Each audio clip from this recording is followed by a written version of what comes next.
The reading comes from The Rays of the One Light by Swami Kriyananda, and the topic for today is activity versus inner communion. Truth is one and eternal. Realize oneness with it in your deathless self within. The following commentary is based on the teachings of Paramhansa Yogananda.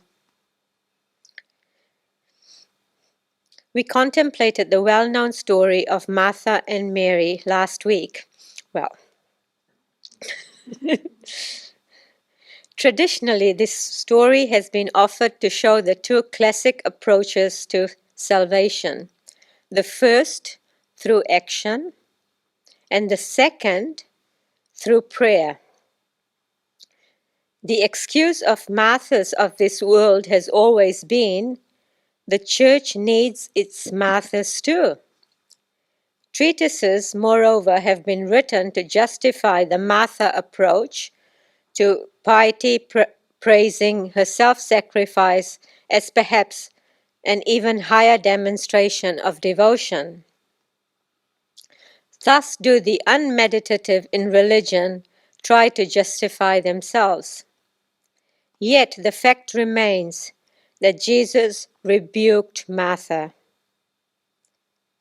Elsewhere, moreover, he spoke of the virtue of feeding the hungry, curing the sick, and housing those who were homeless. It wasn't that he disapproved of serving people. Wrong attitude was the object of his criticism. What he was criticizing was forgetfulness of the true goal of right spiritual action. Good deeds, outwardly without inner communion with God, will result in good karma, but will not bring final freedom from all karma. The path to inner freedom was described by Paramhansa Yogananda in these words: be always calmly active and actively calm. As it says in the Bhagavad Gita, the 2nd chapter, he who is not shaken by anxiety during times of sorrow, nor elated during times of happiness, who is free from egoic desires and their attendant fear and anger, such a one is of steady discrimination. Do your duty in life, so counsels this great scripture elsewhere, but never lose sight of him to whom all action should be dedicated. Thus, through the Holy Scripture, God has spoken to mankind. Om,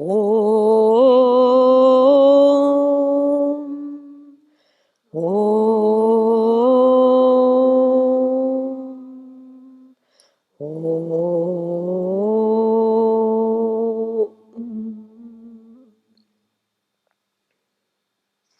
Well, let me welcome all of you once again to this Sunday service. And I'll ask Pranaba to remind me when my 20 to 25 minutes are up because I might not remember the time. Some of you I'm meeting for the first time, either online, in person. My name is Sagar. I come from Ananda village with Nayaswami Pranaba, whom many more of you know because he's been here twice before. And we it's always our joy to do our best to practice these teachings and to share those with others whenever occasions arise. And thanks to the instrumentality of so many of you coming together, occasions arise. You know, Ananda New Zealand would not be Ananda New Zealand without all those who come together and form it. So it's wonderful. This was today, May 19th, is Swami Kriyananda's birthday. He was born on May 19th, 1926, so 98 years ago.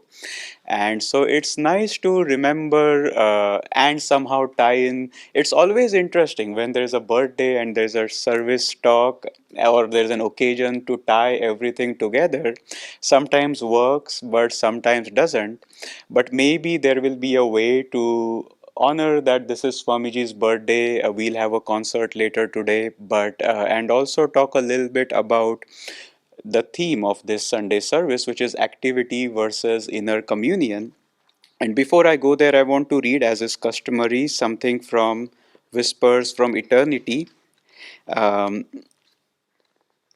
I found something very nice which I was not going to read, but when I opened the page up, it was right there. So I want to read this because, in a way, this was Swami Kriyananda's theme song of his life. This was sort of the purpose of what he did and how he did things. This is called May the Niagara of My Joys inundate all hearts. May the Niagara Falls of my heart's joy pour unceasingly upon all I meet. May that flooding power drown their difficulties. Let their melancholia then be calmed to contentment by moonbeams of my bliss. Oh, I will be a tornado of laughter, lifting up and destroying superstructures of sorrow, sweeping over endless miles of suffering egos. I will churn up and blow away the troubles from all hearts. In lightning flashes of my mirth, I'll swiftly expose to view the panorama of thy beauty, so long obscured in the nocturnal darkness of unseeing, uncaring minds. Bless me that by a single shaft of my light, the gathering gloom of ages, nurtured in the dark corners of human minds, be put to flight. Through thy grace, even one sudden flash of wisdom will dispel the accumulations of dark error, though it lasted countless millions of years. So, in a way, that is the purpose of the spiritual path, and actually, there is no other path except the spiritual path. We think there are many paths and we can choose, but we are made in a certain way that we enjoy bliss. And the more refined we are, we enjoy seeing others in bliss. And we realize that if we can do something to increase the bliss levels of ourselves and the others, we find an innate sense of completeness. And this is the discovery, this is the journey of self discovery that every one of us is from. But before we go there, I had a question because the Sunday service reading said it said there's this well-known story of Martha and Mary. How well-known is it? Because different cultures are different, and do people know the story of Martha and Mary or not? So, very simply, this is what happened. Jesus was going about his ministry, and he was at a particular place. I think he was in the home of Martha and Mary. They were sisters, and they had a brother, Lazarus. And while Jesus was there, this is what happens. Imagine we have to set this place up, everybody has to do their part. Yes, from yesterday evening we had the altars coming up, we were rehearsing, we were practicing, everything, the chairs had to be put in place, and the fire ceremony, everything had to be ready. So it's not the time necessarily for people just to remain quote unquote idle. But one of the sisters was basically doing that. She was sitting there listening to Jesus speak while her sister Martha was trying to get things going. Maybe she was cooking, cleaning, making sure everybody was well settled. And Mary was just sitting there.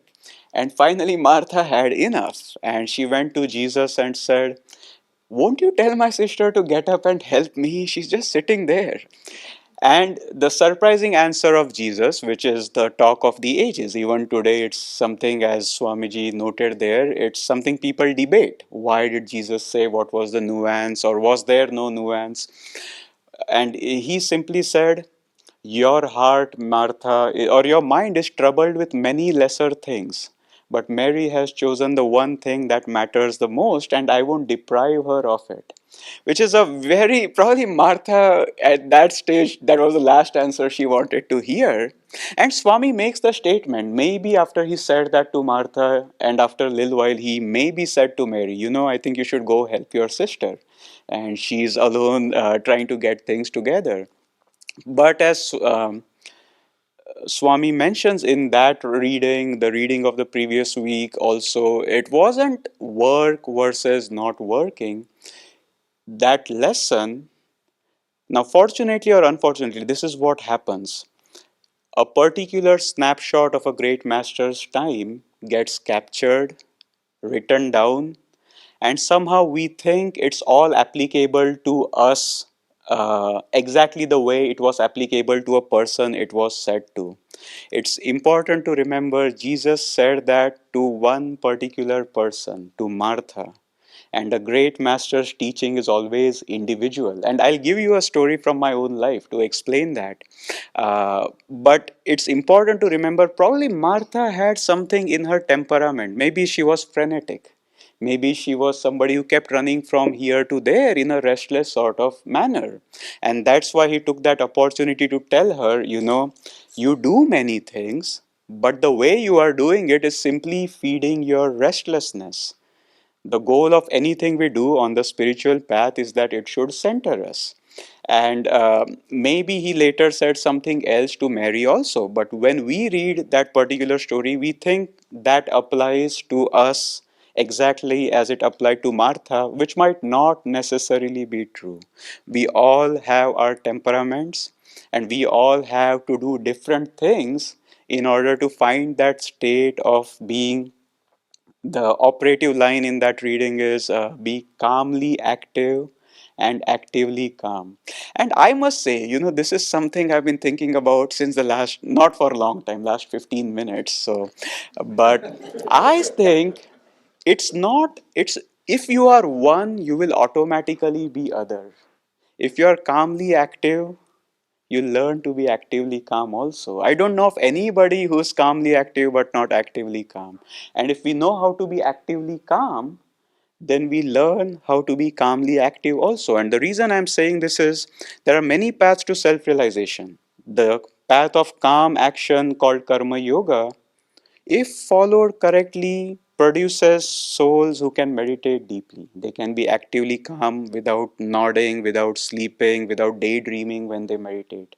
And the other way is true also. Those who know how to be actively calm, if your meditations are dynamic and centered, that centeredness percolates into your activity also.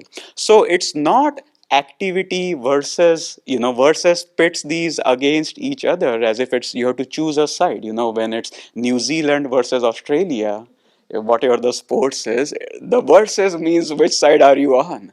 And that's not how yoga works. Yoga dissolves sides. Sides belong to duality, left and right, front and back.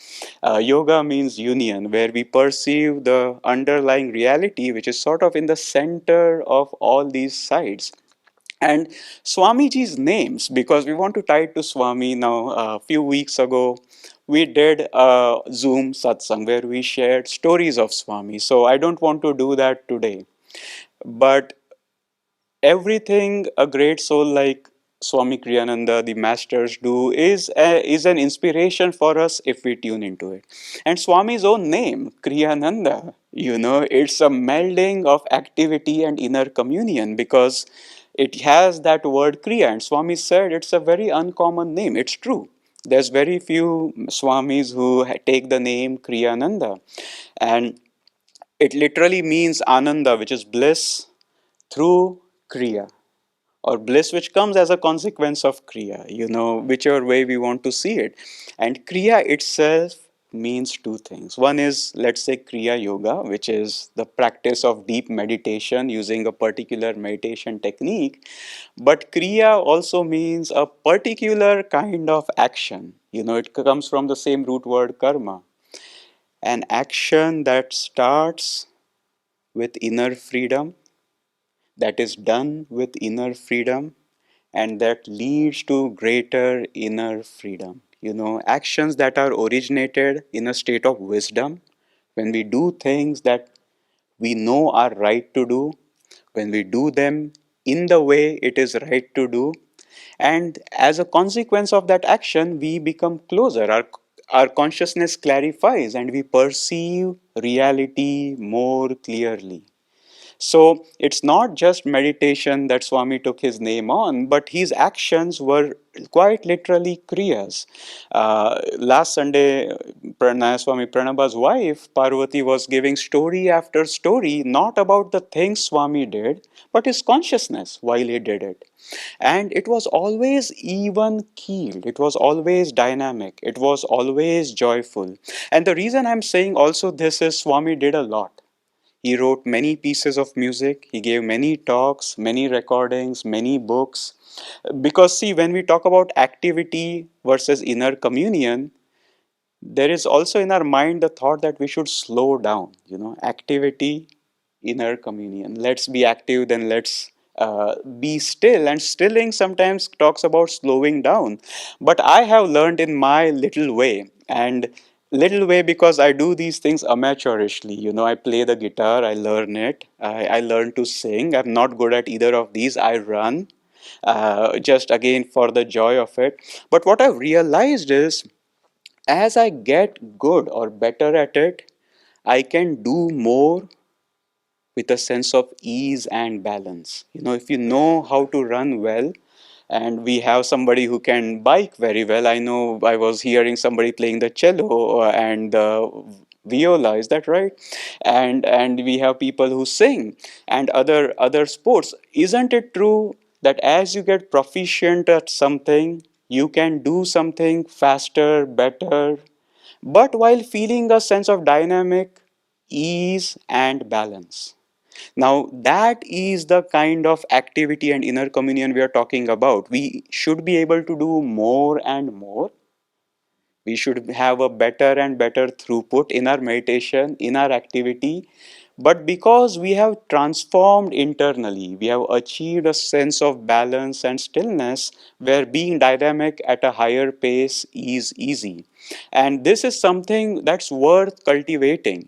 Those who are successful, really successful in life, this is the state they operate from. It's not so much emphasized in today's world, but Swami was like that. Even though he did many things, it was simply his way, that his energy level was so much under his control that he could do a lot while being centered, while being balanced.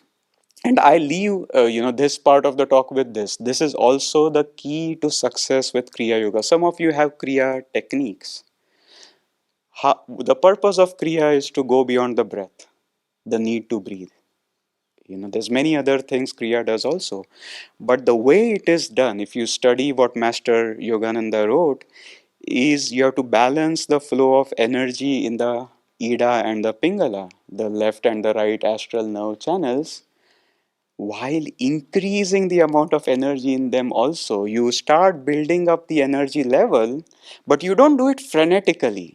You do it more and more naturally until that energy level starts building up and becoming stronger and stronger and stronger, and starts drawing everything, your consciousness, your thoughts, your feeling, your sensations, because you start feeling that energy and enjoying it. And the more you enjoy, the less there is of the air and the more there is of the life currents. And then you can start dissolving your consciousness in the enjoyment of that experience. But that's why if when you receive Kriya, some of you will at some point, some will receive it later while we are here. It's Swami talks again and again about dynamism. You have to do it very dynamically. But dynamic doesn't mean physical. You don't, what was it, huffing and puffing. I have a friend, Nayaswami Shankara. He read in Yogananda's Gita commentaries that Yogananda said 1,000 kriyas done continuously will bring you samadhi. And he ran to Swami Kriyananda because he said he was going to do that. And he went to Swami and said, "Sir, it says here if I do 1,000 kriyas one after the other with no break, I'll reach samadhi." And Swami looked at him and said, "Not huffing and puffing." That's all he said, and he let things be like that. And to run a long bicycle race, a long marathon, whatever it is, while being at a sense of ease, requires a lot of training. So this is our opportunity. The whole of Ananda that Swami Kriyananda created, with all the music, with all the writings and the opportunities to serve, is for one reason, that you and I, if we want, we find that balance, actively calm, calmly active, and more and better, until this is how God is. He is actively calm, because the definition of God is where motion ceases, God begins, perfect stillness. But He is also manifested as all the activity in this particular creation. All the masters, I remember reading, Yogananda once said to Swami Kriyananda, when he was writing the Gita commentaries, he would hold on to Swamiji as he walked. He would take short walks in the evening and he would wobble. And then he would say, I'm in so many bodies, I don't know which body I'm supposed to move. I mean, this one body keeps me active enough, the thoughts, the ups and downs. Imagine being in all the bodies. That's a lot of activity that's going through your consciousness. But the great ones are like that. They are aware of all the activity, but within they are also very, very centered. This will come naturally. We don't have to understand a lot of how and why. The practice of the techniques, of the principles of this path, there's one thing they do. They bring dynamic centeredness. The more we do that, the more we change. Now, I want to leave you, though, with something practical on how we might be able to do this. This is because, when Swami Kriyananda passed away, he named Nayaswami Jyotish as his successor. And this was it's one of my favorite memories with him, where I learned a lot from a particular conversation I had. And I offer this as maybe a tool that will help us all reach that state of being actively calm and calmly active, because it's a state of balance. All said and done, yoga is about balance. We get rid of imbalances, poise. And so I remember this was maybe 8 years ago, something like that. I was in India, and I was helping a lot. I had many good skills that I was putting to use to make Ananda's work in Mumbai a success. But there were things, it's never easy leading a work or being part of a work. There's always things that come up, and some of it was things I needed to learn. And Jyotish and Devi is his wife, were in India in a small town called Coimbatore, and I was meeting them. And Jyotish looked at me at that time and said, I'm going to give you some advice the way Swami gave us advice. He never says that oftentimes. So I knew he was going to say something that was important. And he said, you have many good skills. You can lead projects, you can bring projects to completion, you have creativity. And he listed it, and I was feeling very happy. Praise doesn't come from a higher channel than him. He's sort of the head of Ananda worldwide. And so I was like, yeah, this is good. I have all these skills. And he said, if you do use these skills, you will be able to serve your guru very well, and you'll be able to do great things for him. And I was still feeling so happy. And you'll have to reincarnate. And it took me a few seconds to realize what he had said, because he stopped speaking after that, because that's the last thing a yogi wants, is to be forced into reincarnation. And I was like, well, he was listing all the good things I was doing. And then he said, and then you'll have to reincarnate. And then he continued and said, because those are your strengths. What are you going to gain by just working on your strengths? You have to work on those things that you are quote unquote deficient in, or things that you are weak in. And if you do that, the purpose of Ananda is not to milk you for your strengths, but to allow you to work on those things that you have not yet worked on. And he said, so in your case, learn to work as a part of a team. Learn to work cooperatively with your peers. Sometimes it's not about just running and getting a project done, but learn to be harmonious and learn to allow others to make decisions also. And I took that to heart. It was fun. I was trained as a student. If there's something I need to work on, it doesn't irk me. It's just a fun opportunity to work on something new.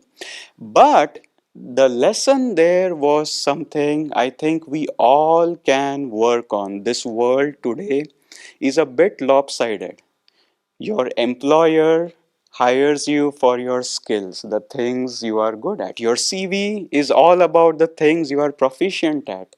But oftentimes, the things that you are proficient at are not the things you need to spend 10 hours a day working on. Like somebody who's a whiz at math, but very doesn't know how to deal with human beings, doesn't know kindness, doesn't know centeredness. Where does he get a job? He gets a job as an analyst where he can use more math and crunch more numbers and become more lopsided. The beauty of Ananda is, we are taught more and more balance. Now, take this to heart in whatever way resonates with you. If you're somebody who's very executive in your thinking, that's your strength. You don't have to let go of it. When Swami came to Yogananda, Yogananda said, you have too much intellect, develop devotion. And then he gave Swami all these intellectual things to do, write this, edit this, proofread that. And Swamiji was clutching his head, thinking he wants me to develop devotion. And then he's giving me all these things that are fanning my intellect, until he realized Yogananda wasn't saying become dumb, stop using your brain. He was saying use your strengths, but also develop the well roundedness that comes by working on those things you need to work on. So, yeah, if we are very smart at analytical thinking, sure, do that. But if it causes hurts, if we use cutting, trenchant words, which is what happens if we use too much brain, we don't realize that people who listen to our pure intellect are getting hurt.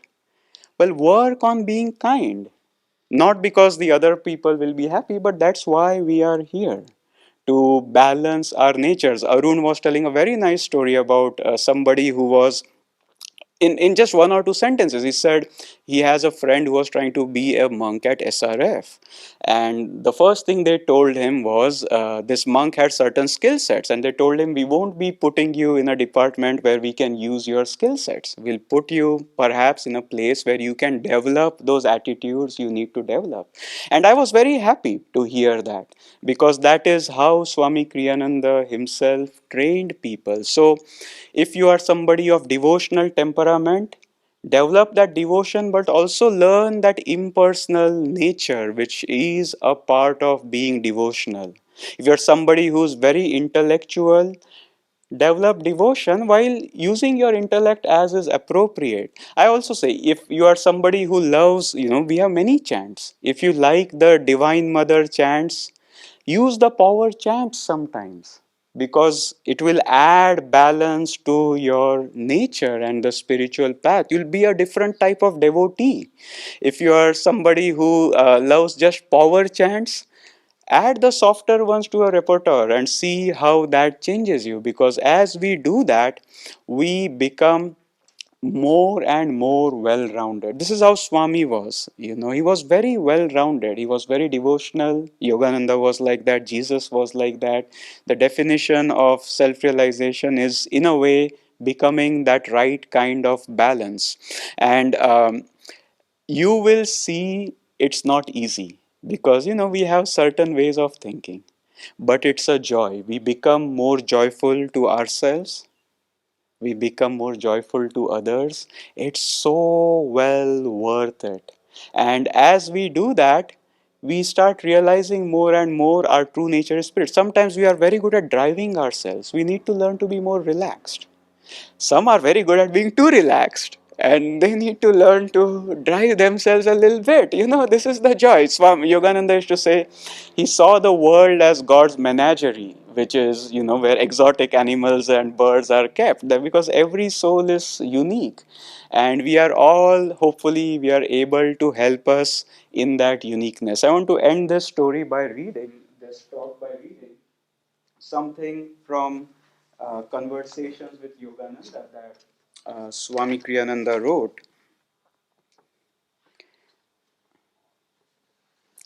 And this is a story of two disciples. They were Yogananda's disciples. One day, a new disciple, in a fit of emotional frenzy, cried, pleaded, and shouted to God to appear.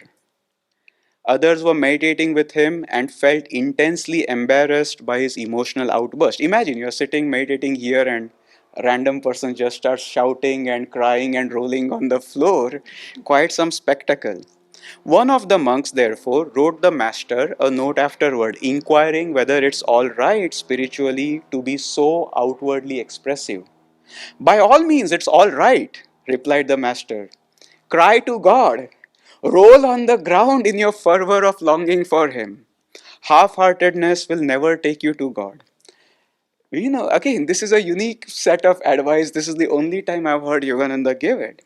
But Yogananda had taken this opportunity to fan the fire of devotion in those disciples' hearts, especially in the one who had written that note, who tended himself to be rather lukewarm. See, because he needed, this guy who had written the note was somebody who needed to develop devotion. So Yogananda took this opportunity, but then he called this other monk who was doing the shouting and the rolling and said to him, if you explode dynamite high in the air, it will only make a loud noise. If you bury it in the ground, however, its explosion may make possible the building of highways or constructions of buildings. Enthusiasm, similarly, is wonderful, but learn to be enthusiastic in the right way. Feeling should be calmly focused. To demolish the mountain of delusion before you, inwardness is necessary. Devotion must be kept under control as a secret between you and your beloved. And again, the story here is the same master using the same instance to give exactly opposite advice to two different people because they needed it. So, anyway, Swamiji, he was very good at guiding individuals in that way. And I've seen more and more Ananda is like that. It allows us to develop our true natures if we want to, and that is the purpose of Ananda anyway, that we all individually become free and help each others become free also. So many blessings, much joy to you.